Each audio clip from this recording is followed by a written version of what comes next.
Hello and welcome to Campaign Comrades, your favorite leftist gaming podcast. I'm your host, Ben, and I've got the whole crew with me, Matt, Andrew, Mike. How are you all doing, guys? What up? What up? What up? Yo. How has everybody's gaming week been? I've been chugging along through some stuff, both stuff that's been really fun and stuff that's been making me pretty mad. I'm not gonna lie. You and Andrew got me re-addicted to Destiny last night. So I don't know if this is necessarily a good sign for a game or whatever, but like when you play a game and then like you go to bed and you're still playing the game in your head, it's either like a sign that either it's a really good and That happened to me with Overwatch. Be careful, friends. I know. Well, in 2018, when I was first playing Destiny, that's what happened, and now all those memories came flooding back last night. So just like the LSD flashback, you just cracked your spine, and you're just like, oh, Guardian, assemble. Back in Nam. I like that we're starting our games as a service story arc here. We're all going to become Destiny pilled, except Matt. Matt's going to be the only one, just like ashamed of the three of us every week. The only one with strength. Like here's the thing. I really, Destiny has gotten way too busy and like the season shit I can't stand. But what kept me so engrossed in it when I was playing it more regularly, which was primarily back with Destiny 1, is the combat and shooting is very rewarding. I think it's a really good shooting system. Like it feels good to shoot the guns. They're accurate. Well, and there's so much to do visually outside pleasing of the season stuff. Like Yeah. you could just go around killing people all day long. Like do different dungeon things. Like do patrols. The raids, strikes. Yeah, PvP. like, you don't even have to worry about so much of the other shit.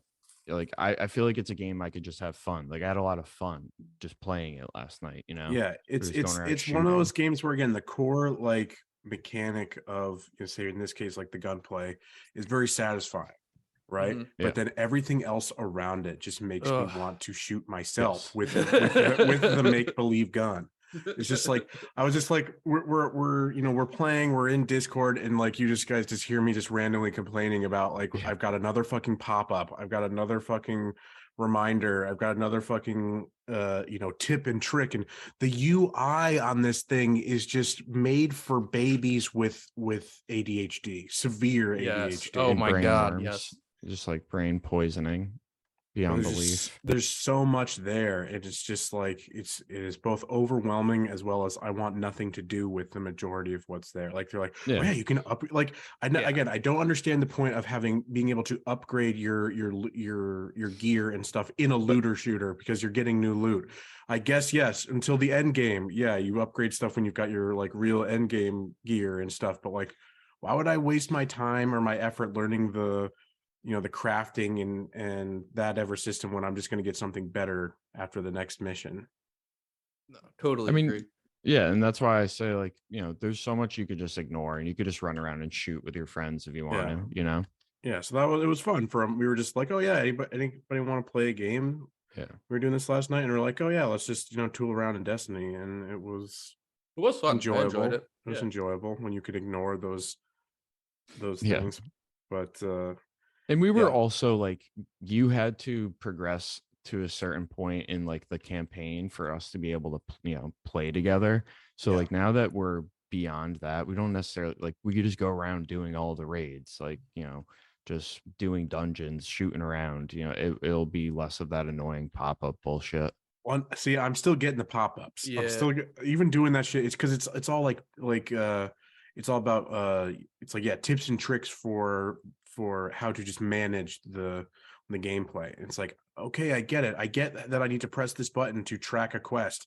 I get that I need to like do this to like check my new gear.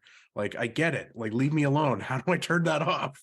I mean, I'm sure there's a setting, but like again, the UI is so impenetrable that like it would take me an hour just to try to find that toggle button. Hacking into the mainframe. Yeah. But yeah, it was enjoyable enough for what it is. But I've been playing some of my own games on the side, like started a new stream game. Oh man, I love Mass Effect. Folks, come watch me play Mass Effect 3 on Thursdays on twitch.tv/campaign comrades. It's so hard for me now just to not want to go play that on my own time, but I'm gonna save it because I was getting so frustrated with Dragon Age Origins, and have gone so far. I'm fully falling into the sunk cost fallacy, right? I have spent too much time and energy. I'm like so close to the end. I've got like maybe like 2 major quest lines left, and that's that's it. That's it. Then I'm at the ending, and I just like, oh my god, I'm done with that game. Well, I want to know how you're doing with Pokemon Arceus. I mean, you don't have to don't want to get too much into it because we'll get into it in our upcoming Pokemon focused episode. But it's a similar game where it's like there's core mechanic parts of it where I find it really satisfying, and it bothers me. And I've got some thoughts about like the addictive nature of its gameplay and of like the dopamine, the structured dopamine hits to like get you to keep buying into it. But there's just so much that surrounds that core gameplay that I loathe. There's just nothing like enslaving a creature to fight on your behest. Yeah, that's the game where they normalize it. Yeah, they explain that they want to be. Yeah, they want to be your slave. Yeah, they like living in their little home. As the line was, as comfy as can be. They shrink themselves down to fit in the Pokeball, as comfy as can be. But no, it's just like it's like the structure of the game that I find infuriating. Like how satisfying that core gameplay loop is, all the things that then pull you back out of it and make you have to then go through all these fucking stupid cutscenes that would be better if they had voice acting. And well, yeah, like I could tolerate that stuff if they made other decisions, but like you should also make sure your text speed is on fast. That is a Pokemon hack from a true gamer. Right, from a button masher to a regular RPG player. There are ways to speed up that text and mash through it. Okay. I mean, I'm already mashing through it, but yeah, it could be always be faster. Yeah. This at least the text comes up faster, so you're button mashing. You could get a better intervals. But like the filling out the Pokedex thing and all the research projects, like it like preys on the worst like OCD parts of my brain. It's just like, nope, gotta fill out this list. It is like a checkbox, literally, but it's like, well, and that the way you do it is actually satisfying gameplay. And that one's good because they made it so that you could get all of the Pokemon in the game. Like there's no version exclusives, things like that. Yeah, no, I mean we don't have to go into any more, but I mean that's definitely a draw of that game. I've been playing it before bed. I'm like, I'm only gonna play for 30 minutes. It's like I'm getting into bed. It's 11:30. I'm gonna play till midnight. I put it down. It's like 1:15. I'm like, God, fucking damn it. Welcome to my life. That's why when you said the other day, I'm gonna play it for a little bit before bed, I wanted to text you and be like, be prepared for 2 to 3 hours. Like you can't do 30 minutes, especially in the beginning of that game. Like that's why I would always just plow through them. So that was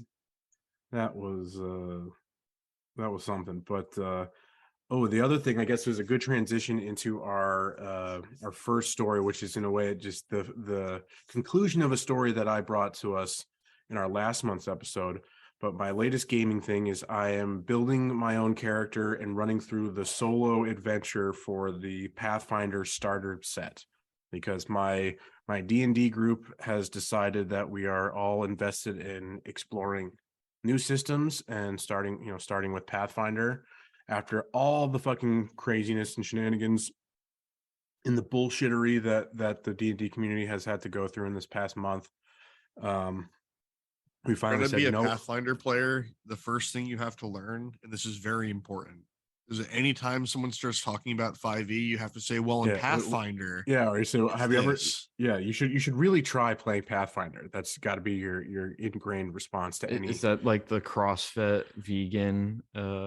Yeah, it's a constant thing in the tabletop online space. Is just like people are like complaining about 5e, so it's always the first like 10 comments underneath it are always, well, have you considered trying this system? Have you considered doing this? Have you considered playing something else besides D&D?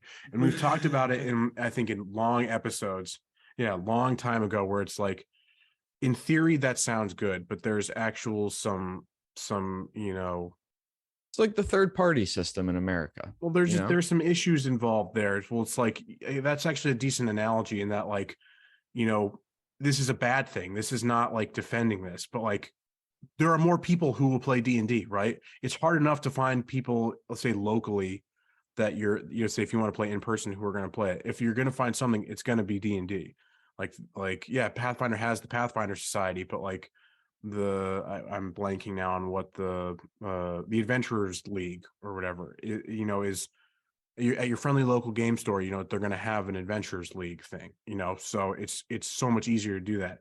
If someone's already invested and bought the core books for that, it speaks of some classism, to be like, oh yeah, go out and buy these random systems. Yeah, like indie things are cheap, like you can get them on itch for like $10, but like some people like be like, no, I've put my investment into this and I'm going to stick with it, not to mention the time that it takes to learn new systems and all that, so whatever. But basically Dungeons and Dragons has fucked up so massively that they've made so many people overcome all those hurdles. Like Pathfinder has now like had their most sales like ever. It's like in 1 month they've had more sales than the past 6 combined. Or I forget the exact detail. It's insane. But so we have finally, this is like my main story that I wanted to bring up is, we talked about the ongoing nature of the OGL debacle that was happening. Folks, if you want to catch our initial discussion on that, go back was it 3 episodes ago and see our discussion on it. But things have finally been wrapped up. The real unthinkable has happened. Wizards has finally backed off, and what we thought was like their red line in the sand, we thought like they were going to be deauthorizing the original open gaming license, but they got such negative backlash, they got such negative feedback to all their proposed changes. They had like one that they called then OGL 2.0, and then now they did OGL 1.2. Like they're just trying to screw with your mind about like which version is which, and like, oh yeah, this was bad, but we're pulling back a little bit and making this better. And we don't necessarily need to go into because it's not necessarily worth going into what were the proposed things about what their latest or their last attempt was, which I think again was called the 1.2, but they put out something that they were calling it a play test because they were handling it in quote unquote in the way that they would do their normal rules updates. Put this one really was a draft, not what they tried to spin as a draft for the original one, which was not. That's bullshit. Don't let them lie to you. You don't send a draft to creators with a contract to sign. That's not a thing. So they put this out to get feedback. They got such overwhelmingly negative feedback that it was like, and so we're recording this episode on February 4th. It was supposed to be, the feedback survey was supposed to be available till like February 13th, and they're like, okay, shit, we've gotten such negative responses to this that they like shut it down after a week. It was something like 89% of respondees were unsatisfied with the current system. That was then going into the stuff with them also adding it to a Creative Commons license, which Mike, maybe you can explain a little bit in a second what that was and where that might be different, because they're saying now, oh yeah, we're gonna eventually, they're saying, oh, we have the original OGL 1.0, but we're also putting it out on the Creative Commons, and you can choose which one you do. And the Creative Commons, basically, from my understanding, is truly irrevocable because they have now released any control over it. They don't have any ownership over that license anymore. But they got such negative feedback. 89% said that they were unsatisfied with the current draft. 88% said that they wouldn't publish under it. A majority of people were or did approve of the Creative Commons license, and those who didn't approve wanted it to be expanded. I was in that when I did filled out my survey, I was in the no, it's not good enough. Put as much in there as possible. What I thought was interesting about this is like a very niche kind of one-off instance where consumer activism it works. is successful. It works somehow. But like, it's astounding. a weird, it's such a weird like industry or and company to be doing it with, in the fact that I mean, because like, they are dependent upon the like the tabletop space is dominated by that kind of liberal, like almost rad lib kind of person. They're the reactionary grognards, but they are a shrinking community. But like, they are so dependent upon those core people that they actually somehow showed a great deal of solidarity, and people canceled their D&D Beyond subscriptions, and they're like, oh fuck, we actually are losing money, and that's all they care about. Well, and it's not even on the people side, I guess, that I was thinking of, but just more that the company was willing to react, because like, all that same consumer activism could have happened, and they could have just said, fuck it, we got, we'll find a way to continue profiting. You can't hurt us, na boo boo. It's astounding to me that it worked, and that they actually rolled it back. That's why I say that it's like such a interesting company and market, because it, like, the popularity of D&D was built off of like these home brews, these the ability to create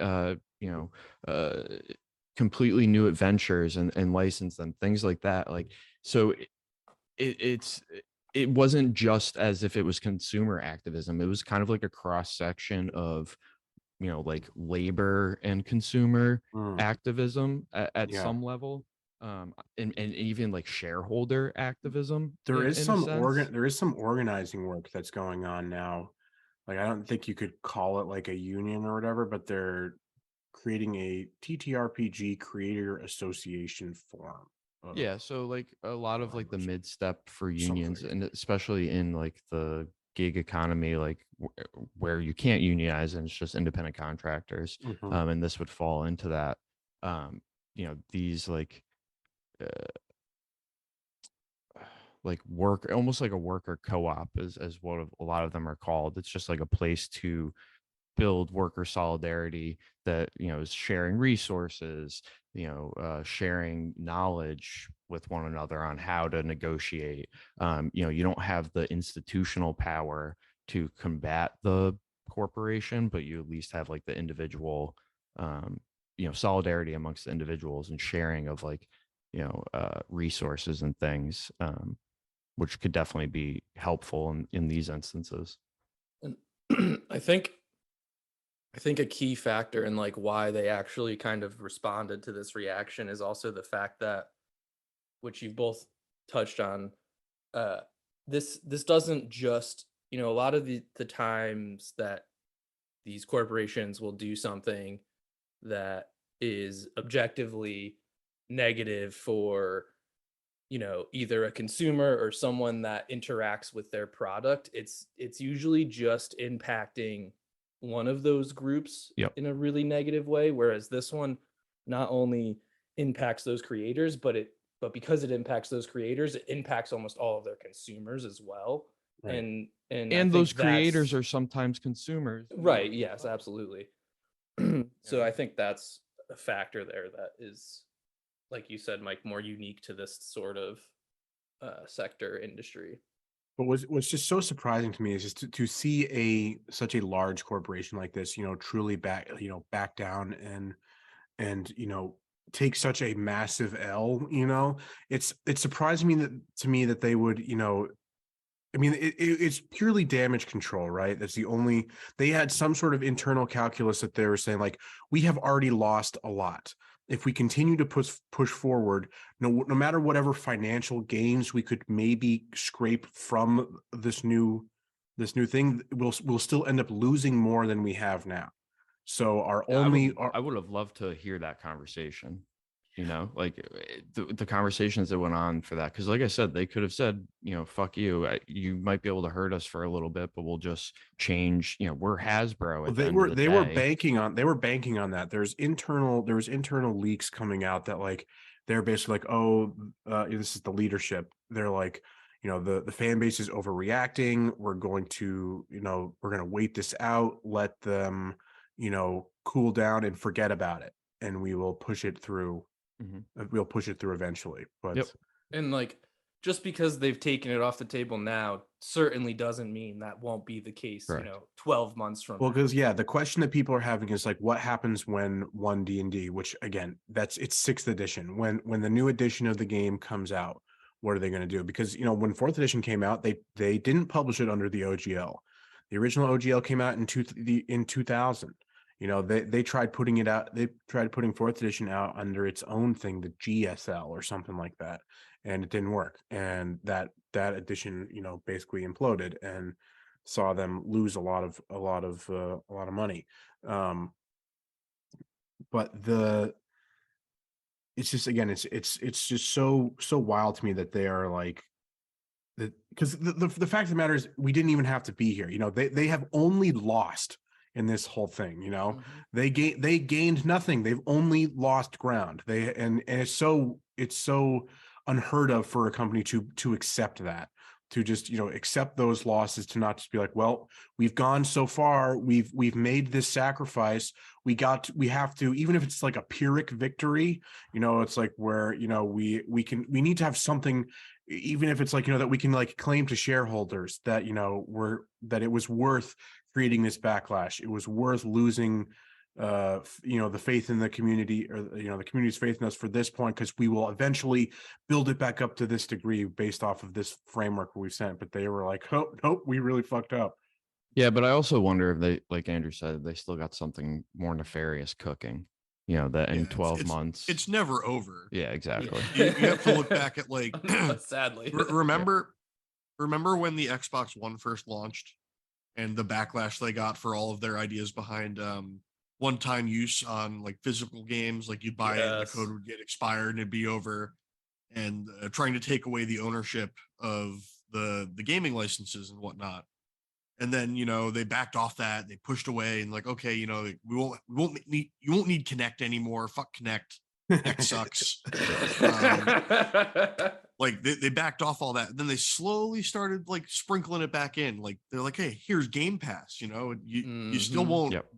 It just makes them like sit back and like change their strategy. So their end goal is the same. Their goal is going to be the same. And that's where like I want to pivot slightly to won a battle, didn't win the war. I think everybody should go check over. Everybody should go check out the this video by YouTuber D&D Shorts. So it's like his video detailing all the leaks that he was able to gather from people working inside Wizards. I'm not going to go through an exhaustive thing here, but it gives insight into why they did this, who was the one responsible. And it turns out it was basically one guy who was responsible for this, and in what they were trying to get out of it. And it's like, as you're saying, they've got something else cooking, and folks, we should not let them cook. We need to stop whatever it is. Let them cook. Yeah. It sounds like the one guy thing is a cop out, where they're gonna be like, we got rid of that guy, he's no longer here. I haven't heard and then that. They're gonna slowly again start sprinkling it back in and be like, see, like he had the wrong version of it, we got the good one. But the thing is, I think they're still going to try to go with this, because their whole thing is this is guy Chris Ko is the VP of D&D Digital, and he was like, he's basically just a former mobile game and MMO executive. This guy doesn't someone you should really trust. Yeah, this guy doesn't even play Dungeons and Dragons. You even go here, bro? And yeah, we should also start with part of these leaks show that like so many workers at Wizards claim that he's both a verbally abusive and incompetent manager. Yeah, as they all are. Perfect. Like, come on. A key necessary skill for that. Yes. Level. So this guy's basically, because let's also pull back a little bit. Cynthia Williams, the Wizards of the Coast CEO, is apparently a very hands-off CEO. She like is only in touch with the demands that Hasbro is making, and it has something to do with what they're calling the Hasbro Blueprint 2.0 initiative, where they're just cutting they're cutting all failing IPs and needing to bank on the profitable ones. So, Cynthia Williams is, needs to make D&D reach, the $1 billion milestone that Magic she's doing damage control with but so yeah, Hasbro. That has just left Chris Kao. He's the one that's like basically overseeing all this, and he has through these leaks and all these internal memoranda has just saying that the future of D&D is digital and digital only. That books will just become the treasured collectibles that they'll still sell, but like that's not their main thing. They're trying to create a the digital marketplace, walled garden type thing. So going with that, they need control. Yeah, it'll be super cool when you can't play D&D because their servers are down. Yeah, like you said that earlier. Someone posted like, yeah, like this is the wild thing that I can't play D&D because I can't access all my materials on D&D Beyond because D&D Beyond is down. But so this guy screenshots. This guy apparently hates D&D Beyond. Hated D&D Beyond. His directive was to kill D&D Beyond. That they were the biggest threat to his goals. He was taken by surprise when they. Yeah, he was surprised when they bought D&D Beyond. He had no intentions of working them in. He had like apparently had been working on another prototype. He wanted to kill D&D Beyond, all other online marketplaces like Roll20, Hero Forge, all those places. Consolidating, IP, consolidating the brand. Yeah, it's like all he wants to do. And so like modern capitalist. Yeah, they're trying to refashion their release schedule into this plug and play module style in that new virtual tabletop that we've seen that's going to be done in Unreal Engine 5. But so it's the whole thing where, groups don't need a DM and individuals don't need a group. All of this being heavily monetized with in-app purchases and a high price subscription tier. We've seen it sucks because like that is a cool idea. The idea that but it's a video game. That's a video game. Yeah. What they're describing is a video game. Described me playing any video game. But the only aspect of it that I think is cool is like, D&D is a way to build community. Video games in general. But this is neutering that. This is basically saying you don't need to find community. Well, you don't need to make relationships with people to like actually create stories. You can just be in your basement by yourself and play Dungeons and Dragons on a computer by yourself. I was thinking of it as like it almost creating like a Discord server so that like that is not their intention. That is a extremely optimistic way to look at it. You're right. But the idea of like D&D being accessible to like an individual that could then find community, that's what that exists. That is what like Roll20 is. Yeah. I think its interface fucking sucks, but like that is what Roll20 is. Those virtual tabletops. The end game sounds like on their end, they want you to go home from your job, put your VR headset on, lie down, and be playing D&D while you're getting your nutrients through an IV. Yeah. I see. You know what? I wonder if they're gonna be like hella late to the NFT train. Oh, that was a part in the like their new OGLs. Like, oh yeah, you guys can't create NFTs or anything like that. People, if you're looking at it, they're like, oh yeah, they're anti-NFT. It's like, no. They're saying you can't make NFTs. We make the NFTs. Yeah. Exactly. They're like, no, we're reserving they're encouraging like cosmetics and say character models, spell animations, all that shit is what the in-app purchases were going to be. And so this whole thing about the encounter aided module things, that and like all of these things under a subscription tier, there were rumors going around of like, oh yeah, D&D Beyond is going to turn to AI DMs and a $30 subscription model, and they're like, no, both of these are false. And they can say that and be technically true while those things still coming into effect, because what we're talking about here is no longer D&D Beyond. This is the virtual tabletop, which is its own thing. That virtual tabletop will have like a $30 subscription tier where you get monthly all these modules that you can then plug and play and do and play however you want. And instead of an AI DM, it's just a machine learning program that adapts to the player. Yeah. So this is their dream for what they want D&D to be, and that becomes untenable with the current digital landscape. they want this walled garden, but under the original OGL, these third party and what they call these like pirate tool things exist on the internet for free, and it's under the OGL as it exists. It becomes impossible for them to take them down. So to get rid of them. So why would somebody pay $30 when I can get all that stuff for free somewhere else? Well, and that's why, the executive was pissed that they bought D&D Beyond. Right. So like you said, he's like, no, we don't want to fucking acquire it. We just want to fucking crush it. We want to crush the ability. You can not still only crush digitally it while acquiring it. That's a legitimate. No, and that plan. became his thing. It's like, oh, we still want to kill it even after we bought it. Yeah, but that's a way of crushing it, but not the way that he wanted to go. He wants to, at all levels, consolidate the brand under the one entity and just be able to control that IP, that brand, the fucking, even like the vertical fucking production of it, all under, one roof. And everything about D&D is like contrary to that, and that's why I think another reason like the consumer activism was successful.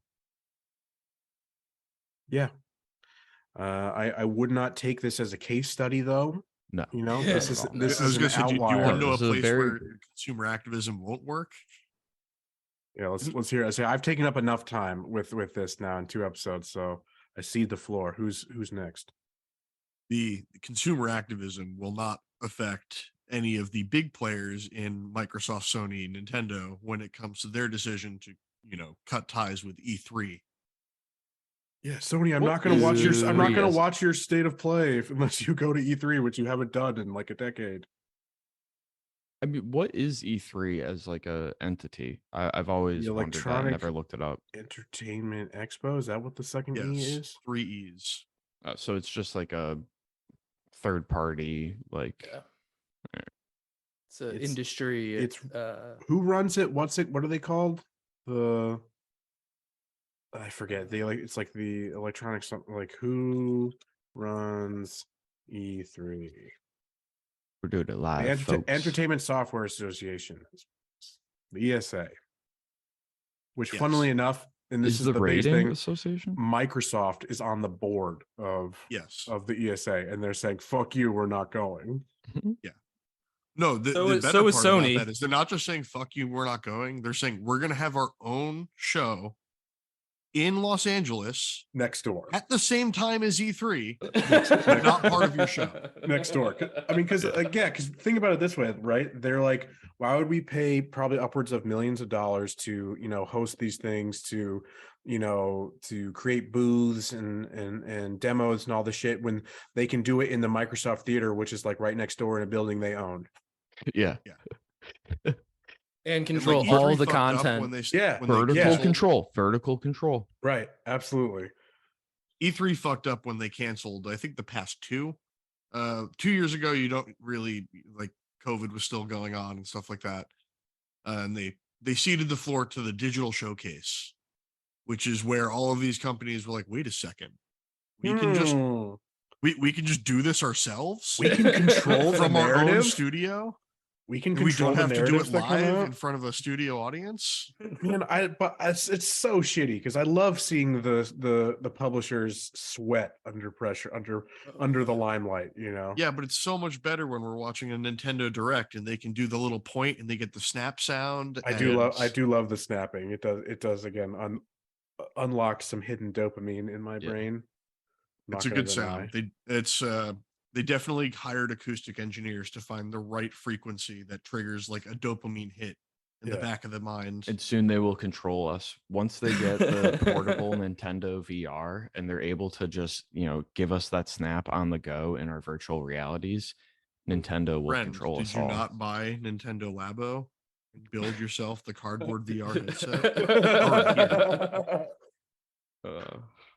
That's such an interesting idea. But yeah, what do you think this means for the future of EA? Because I mean, I've heard plenty of people say none of these 3 have technically been at E3 in the past few iterations. Nintendo was the only one who had a booth, but even they, they were doing presentations. Nintendo would always throw their Treehouse event in with it.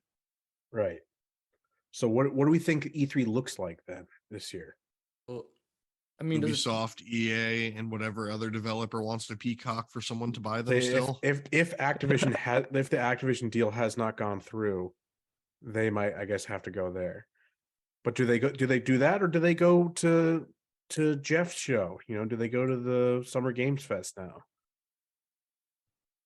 That's the question. I mean, again, E3 kind of fucked themselves with their announcement of coming back at this point. Like, there was no real chance that they were going to be able to pull off the same scale of what they used to be able to do, especially now that Summer Games Fest has been a proven alternative in the emptiness that they left behind. They need to just pivot. But speaking of emptiness, though, it's like the I don't mean to like hate on Jeff or whatever, but like the Summer Games Fest shit is soulless. It's empty. Yes. Yes. Like, it's just like, it's so overly curated to the point where it just is, it's not helpful. Like, I was in the thralls of Lyme disease last year when that was happening. So I wasn't really doing much anyways, but like, I'm just like strung out, on my couch, like having like multiple screens up as I'm watching through multiple presentations that are going at the same time. And it's just like, my brain just turned to mush just because it's just like so much shit that they're showing, like that, like it all bleeds together. And like, you're not actually getting much of real substance. You're not seeing like, is this this demo build gonna fucking bug out, on live television, which always has you on like the edge of your seat. But I don't know, I don't like that this is where the industry is going. It's bad for consumers, absolutely. It's only good for publishers. Yeah, because when you're not running something live, you can go back and be like, okay, that doesn't look good, we should reshoot that, or we should find a different area where that bug doesn't pop up. I think this, presents an opportunity to pivot and showcase the fucking indie space of the industry. Why, E3 should just take it there and give them an opportunity. Summer Games Fest already has the indie crowd under their thumb. So they've got another showcase too, but is it a live production, or is it it's the curated stuff? So give the indie the live space, prop them up. I mean, I can only hope for that, right? That would be my wish. That would be my wish. But yeah, I just think my only hope would be that we don't get just a bunch of indie devs doing the live version of holding the gun to the screen and saying that I poured all my life and soul into this game, and if you don't play it, like it. I lost my wife. I have no friends. I'm poor. Please buy this game. My last hope is going into the sales of this game. Yeah, if you don't buy this game, I will have to donate my body to science.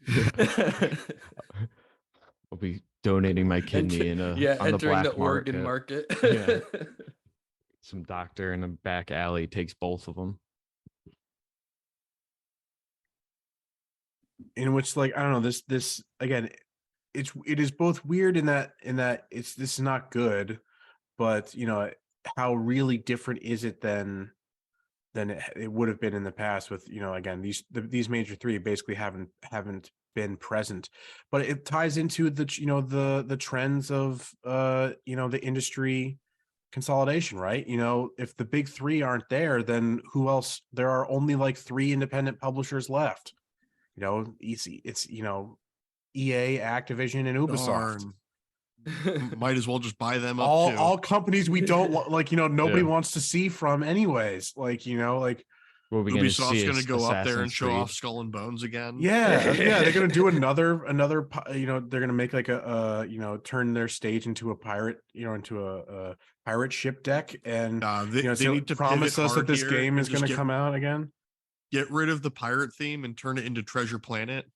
Space pirate theme. Hell yeah, we love space pirates. It's just I I don't know what to expect, because I was like, part of me before this announcement was like, save up some money. Let's fly out to sunny California and go to E3 this year. That would be fun. But I don't know if it's worth it at this point. Because I was thinking like, oh, we could go to E3 and then go to Super Nintendo World as well. That was my thought. It's like, ooh, that would be fucking fun. I'm always down to go to Nintendo World. Yeah, I'm also down to go to Japan Nintendo World, so we can go to Donkey Kong World. Yeah, that would be cool. I am always wary though of those type of, branded theme park things, because of the shitty time I had when I was 10 years old when I went to Legoland. Hilarious, you're scarred. It was so underwhelming. There's some cool parts there, but like there's just some bits that were like, it was just completely underwhelming. You need to do what every adult our age has done and make the pilgrimage to Star Wars World in not worth Disney. It. I don't have you need to spend $200 to build your own lightsaber. Yeah, I don't have thousands of dollars to spend on that shit. No, it's not worth it. It sucks. I didn't pay for my ticket, thank God. But I'm preventing you from making that mistake. Don't do it. Yeah, I'm not going to pay $5,000 to stay in a hotel that has no windows. That's the authentic experience, man. That all the windows are LCD screens. That like, if in case of a fire, I'm trapped and don't know how to get out. The escape pods. It's like, fuck. There's a C3PO waddling by. The actor in the C3PO costume can't run fast enough and I see them get engulfed by the flames and hear their robotic screams. All to the background sound of the traditional Star Wars alarm sound. No, you bet that's what's so funny. That would probably be what their fire alarm thing was. Doubt. So people are like, is this a scripted event? Is this an actual emergency? But from everything I've heard, then Super Nintendo World seems like a joy. Yes, I want to go eat the Luigi burger.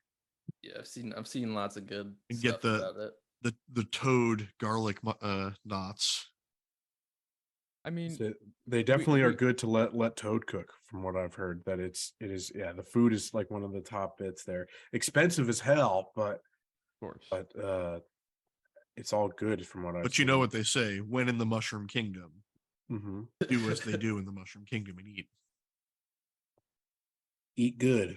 Yeah, so that would be fun. I don't know. I'm still thinking that might be fun to do, but I mean, we just go to Nintendo World.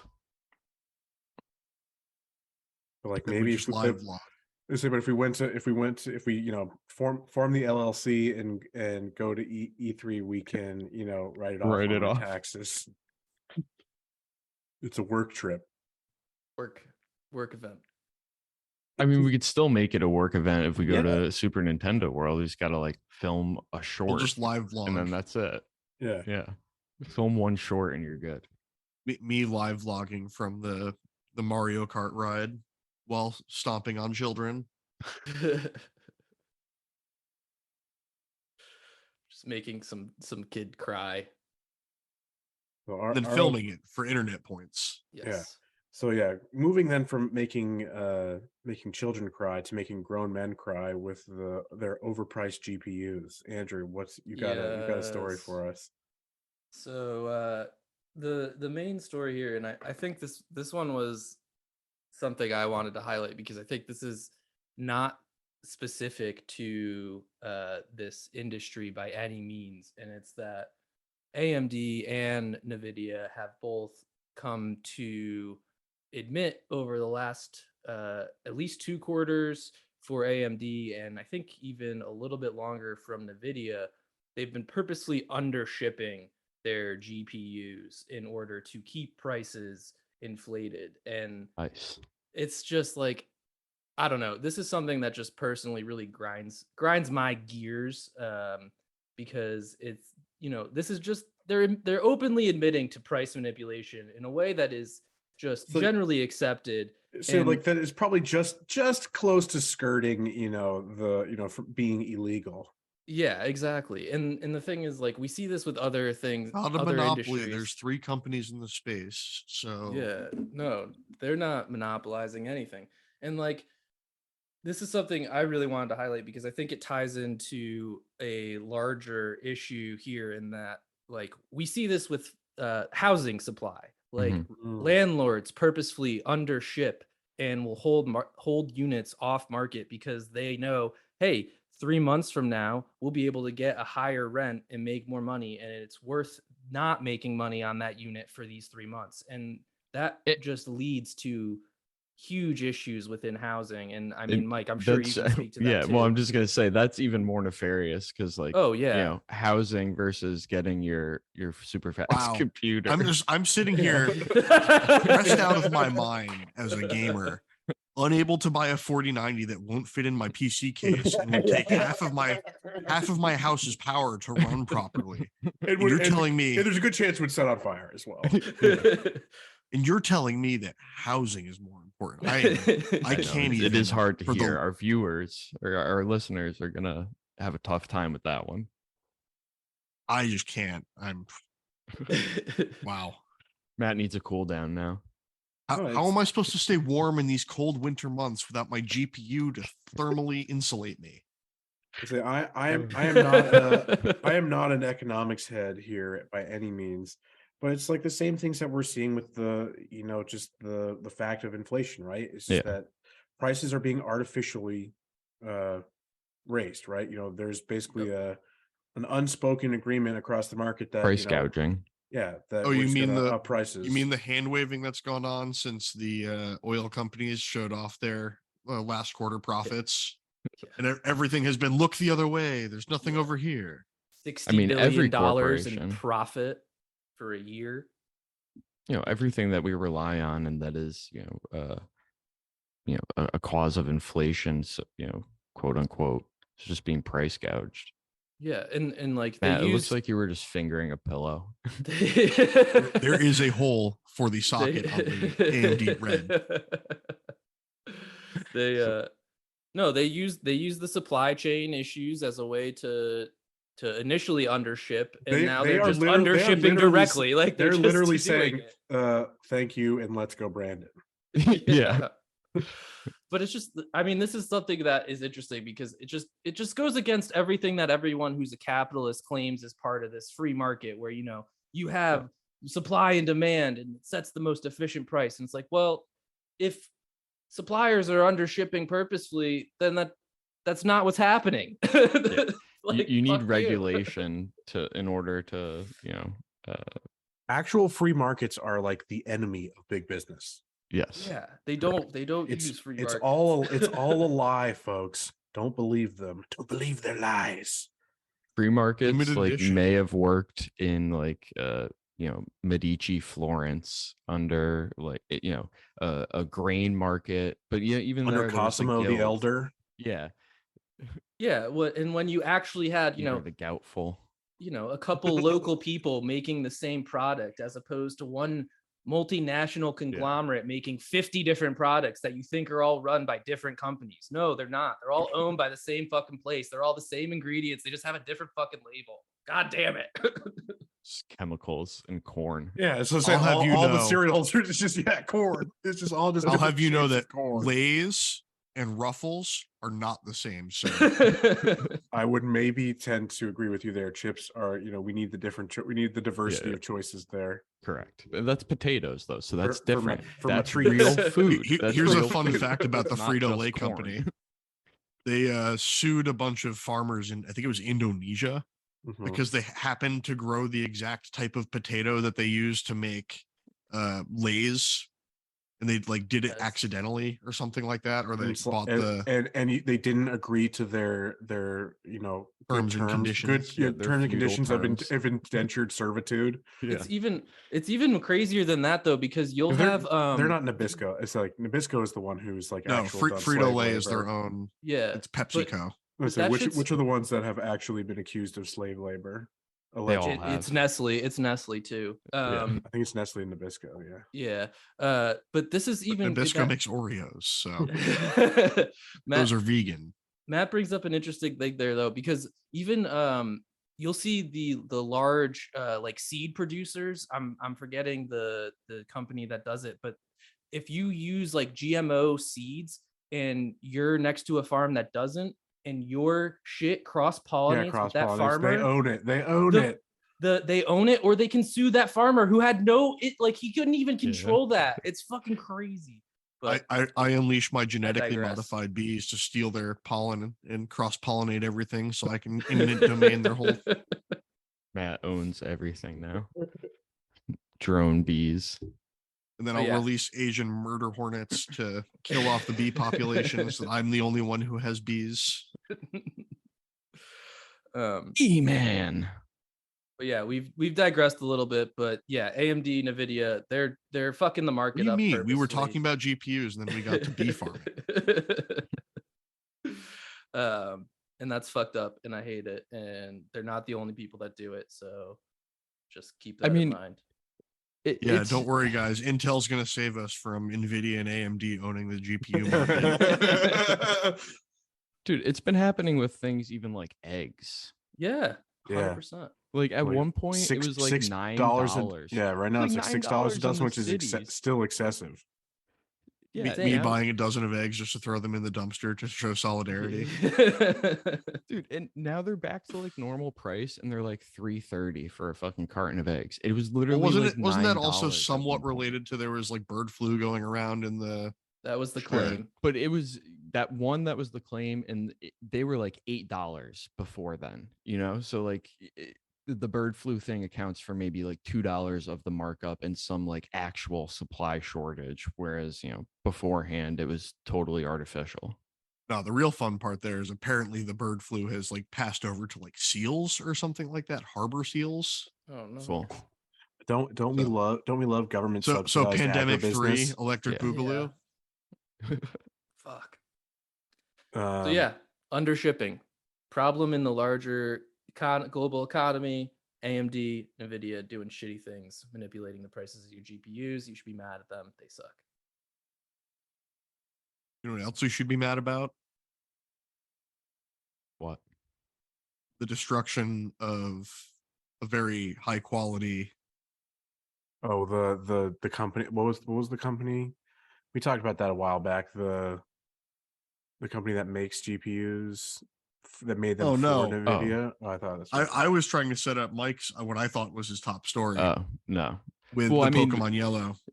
We could set it up on a happy note from bad business to maybe some decency in business with the TCGPlayer .com unionization drive number dose.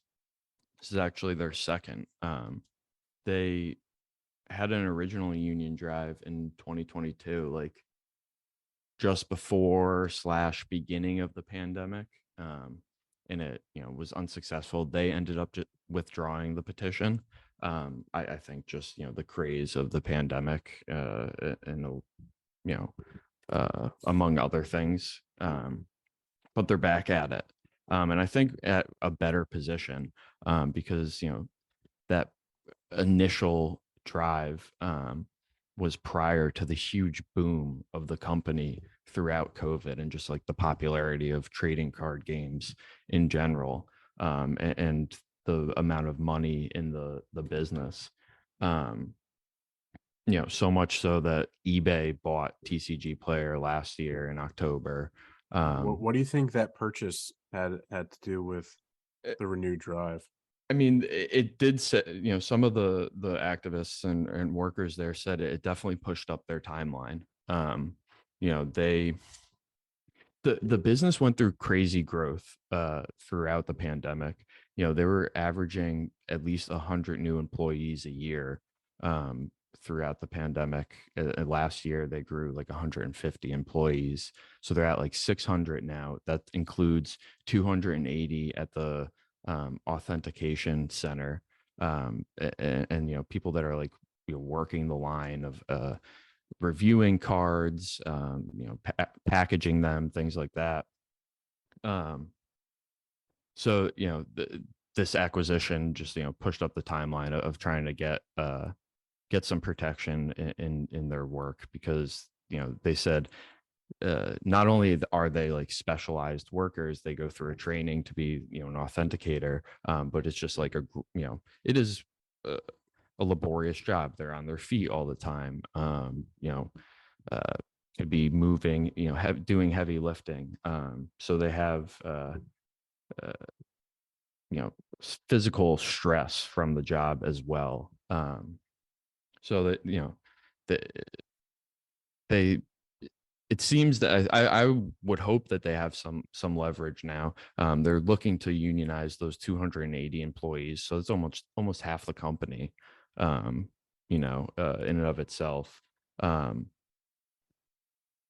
you see this statement here by eBay though? Like they my guess would be that they like probably hired the same anti-union law firm that Activision does. If you swap out eBay and I'm gonna look it up. TCGPlayer with just Activision and say Raven Studios, or one of the other ones, this reads exactly the same as their statements. We respect the rights of our employees to choose or refuse union representation. That said, we are proud that our unwavering commitment to employee folks' values, blah blah blah, have been able to do this toward a shared objective without union representation. So this is basically saying they're doing their legal bare minimum of saying, we're not, we respect their right to think about doing a union, but we're going to do everything behind the scenes to pressure them against it. I mean, you don't even have to hire the same union busting law firm. You could literally just go to, like you said, Microsoft's statement. That's boilerplate. Just copy pasta. And change out the names. But I mean, there are like only there's like 3 major legal firms that do that type of work, essentially, from what I've read, and I'm sure they all kind of. Yeah, exactly. And that's what I'm saying. Like, yeah, and they're all copying from each other to begin with. Like, the guy at law firm A that did Microsoft Activision's, puts that out there. He did his due diligence, whatever. So the lawyer at law firm B is just gonna, the first thing he's gonna do is not not opening up a blank document. Yeah, he's not opening up a blank document at all. He's going to, search the Microsoft Activision one, do a little copy paste, do some editing there, maybe change up a few words, add a little splash here and there, and then send it off. Doesn't even look like they did that. It looks like a straight, boilerplate copy pasta. I do always love that these statements always make certain to say not only that they have the option to choose to unionize, but that they have the option to not choose to unionize. Yeah. No, it's the bias is clear. You're like Patrick, your bias is showing. It's just it's so clear, but like only in the most bad faith way could you read this and be like, this is not, or this is unbiased, that this is an even representation of what's going on here. Like, but so they're gonna put that statement out regardless. We know that eBay is not going to be very they're not pro union in any way. So this is expected. So I'm kind of banking on the size of the union, that it's one specific group of people, and what I know about specific group of employee, what I know about TCGPlayer is like the employees there love working there. Like it has a good culture that they've built, the workers themselves have built. They obviously have their problems with management and now with eBay, but that seems to be like that's the same argumentation I would say about, people who work in video games, right? It's like, you do this because you're passionate, right? And there's always then the unspoken threat that like, if you're not going to do it how we want, there are 10 other people who are willing to do it for less pay and less benefits and less representation. But it makes it rife for exploitation. This is such a specialized area of like, there's not many other card authentication, people that you could pull from. it's not a wide labor market there. And the fact not as that wide as everybody is like who's been that every Democrat has told like, well, have you considered learning to code? I was just saying, like, these are like auction house nerds for fucking Yu-Gi-Oh cards, and Pokemon cards. It's a very niche. Yeah, it's people who have taken a degree in the library sciences. Yeah, exactly. It's not a. Do they organize cards by the Dewey Decimal System? Yeah, like who knows? These people are special. It's a special autism that they have. Yeah. That not many people have. So, and the fact that some of the tactics that we've seen in the video game industry, I don't think can be deployed here. We've seen employers try to expand the group in order to like dilute the union like solidarity or the union support, which you can't do so much here. A lot of the other people that won't be in this union are in managerial roles that just can't be part of a union. So like they've already captured, from what I've seen, of like the group, and everyone is in that group, and have had the support previously. I am hopeful for that. Like I'm a little bit concerned just because of the I don't know if you guys remember this story.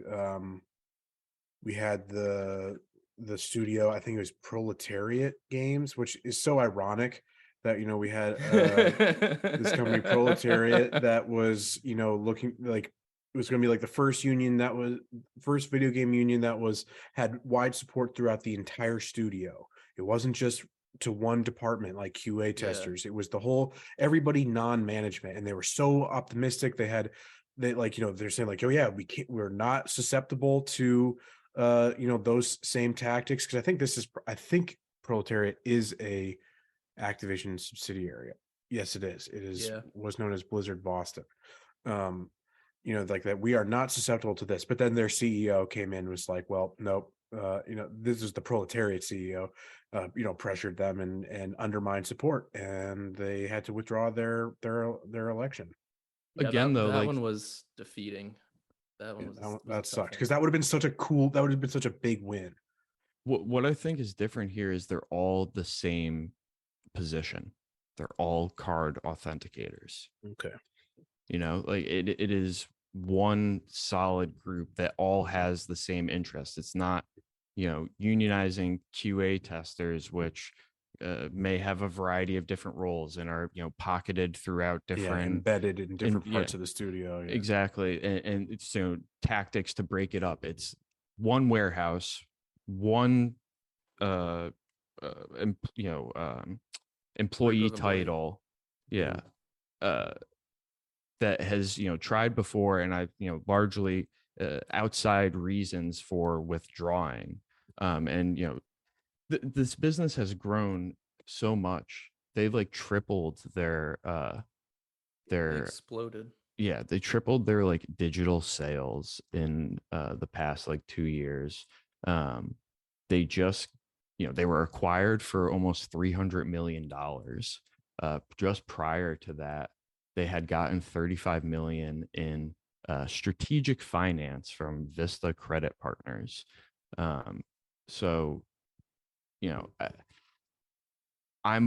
my thought is that, if I were to be eBay's lawyer on this, and this is not legal advice, I'm not a lawyer,